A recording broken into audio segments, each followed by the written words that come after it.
Welcome back. Last week we talked to Asmaa Hussein about her book, A Temporary Gift, in which she talks about coping with the sudden loss of her husband. Today we sit down with Asmaa to talk about her website, Ruqaya's Bookshelf.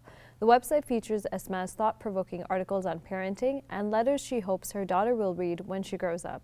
It also features her two children's books, Bismillah Soup and Yasmin's Belly Button.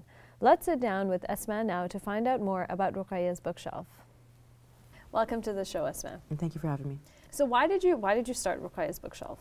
So I started Ruqaya's Bookshelf really because I think, this is the essence of why I started it, on a personal level. I think a lot of single parents, including myself, sort of wonder, am I going to be enough for my child? Is it going to be enough that she doesn't have that second parent helping her along the way? And I think that one of the reasons I started Ruqaya's Bookshelf is that it almost sounds silly saying it, but I wanted to make up for the fact that she only has one parent by giving her something else, giving her books, giving her letters, giving her content that I've sat and thought through so that she can have something to go to, right? And I know, of course, that nothing can make up for that loss of the second parent, but it's my attempt to try to fill that void. So it's interesting, that you say that you did this for Ruqaya, but you have so much on there that other people can relate to. So your section about life as a parent, I know I've read articles on there. I think one of them was about, naming your child says something about you as a parent. And I know, it got me thinking about my parents and the name that they chose for me. So was that, I know you said, again, it's specifically for Ruqaya, but did you ever think that it would be broader than that, especially the life as a parent section? For sure. I hope that it will be broader than just for her. Just because I think that when you're writing something or when you're doing something good, you should automatically share it, right? If there's benefit in it, you should share it with others, even if it's just a few people or if it's for a larger audience. So that's essentially why I share. I share it widely because I think, of course, I'm biased again, that there's benefit in it, and other people, as long as other people can take something from it, then they should have access to it. You also have children's books, and I know you recently published 2 children's books, so can you tell me what inspired you to write the children's books? So I wrote them for my daughter, essentially. And this one, actually, that I have with me, Yasmin's Belly Button, it comes from actually something that I wrote far before I decided to publish this book, about the mother-daughter connection, right? So you wrote it just for her initially? Sort of. I did write it just for her initially, but then, like I said, when something's so great, you want to share it with others. I'm gonna put you on the spot. Can you share it with me? Can you read it to me? Yes, I can. This is Yasmin's Belly Button. Very cool.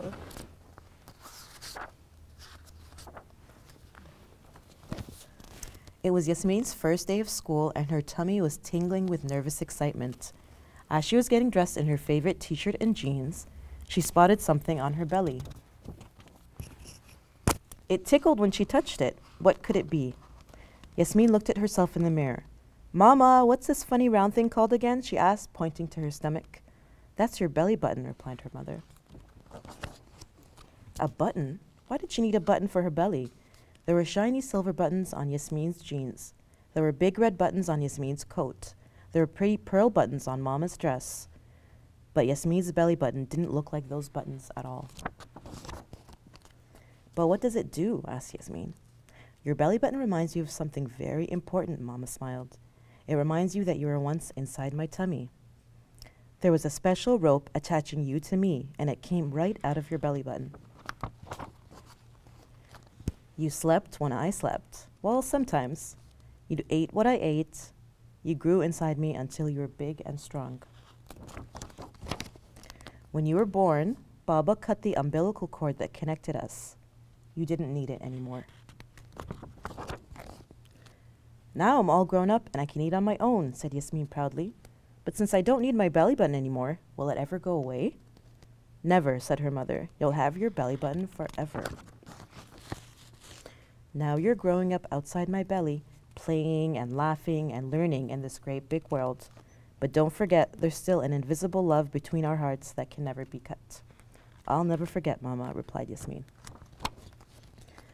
But wait, do you have a belly button, she asked. I do have one, said her mother. I grew and ate and slept inside my mother's tummy and till I was born, just like you. Do cats have belly buttons? Does my teacher have one? What about Baba? Does he have a belly button? And Grandma too? What about Mrs. Williams from across the street?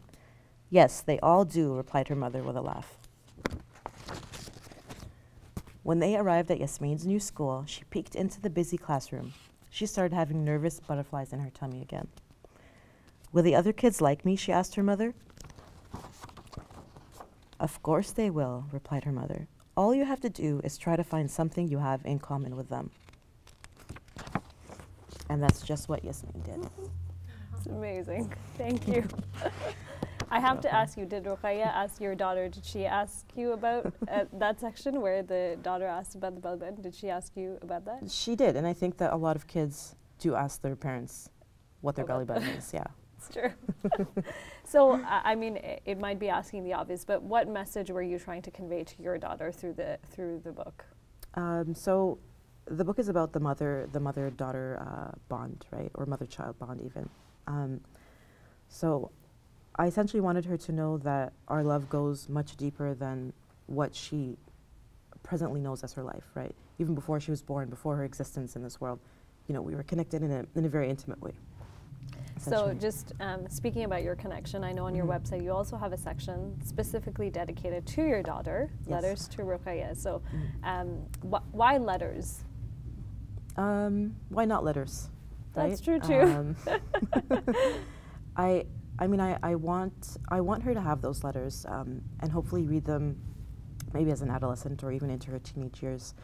And in those letters, I talk about or write about you know, issues and things that I really want her to know, that I think are necessary for her to know as a woman and as a Muslim. And hopefully one day they'll be compiled and I'll actually give them to her and she'll have them from me. And one of the reasons too is that, you know, because since I experienced losing her father, I wanted to have something there for her in the case that anything ever happened to me that she could turn to. And with these, you know, with these articles, do you sort of have, I guess, as you're raising her, obviously being a parent is a journey in and of itself. Do you have a list of topics that you know, you consciously think of, okay, I'm going to write a letter about this? And I'm just thinking because you have an article about the importance of, you know, thinking locally, acting globally, and I know I personally related to that a lot as well. So do you sort of have, like, is there a conscious, you know, these are the lists, these are the topics that I want to make sure I get to her? To be honest, no. Okay. So just as they come? As they come, or as I experience something and I feel like it's important for her to know about, I write about it. Okay. Yeah. So, you know, obviously Ruqaya's Bookshelf has a lot to offer, and you also published A Temporary Gift, which is an adult book that you wrote. So just reflecting on, you know, everything that you've accomplished, what does the future hold for Asmaa Hussein as, you know, a writer, an activist, a mother? I mean, only God knows what the future holds, right? But it's been a really interesting and fulfilling process so far with the books. And I really hope that I could write more books and produce more books, and maybe even turn Ruqaya's Bookshelf into a small publishing company. That would be amazing. I'm all for that. Thank you.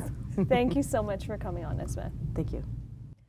And you can purchase Asmaa's children's books on her website, ruqayasbookshelf.com. Hey YouTube, we hope you benefited from this video. If you liked it, or if you didn't, let us know in the comments below. And if you're interested in learning more, check out some of our other videos. And don't forget to subscribe so you can get new videos every Monday, Wednesday, and Friday.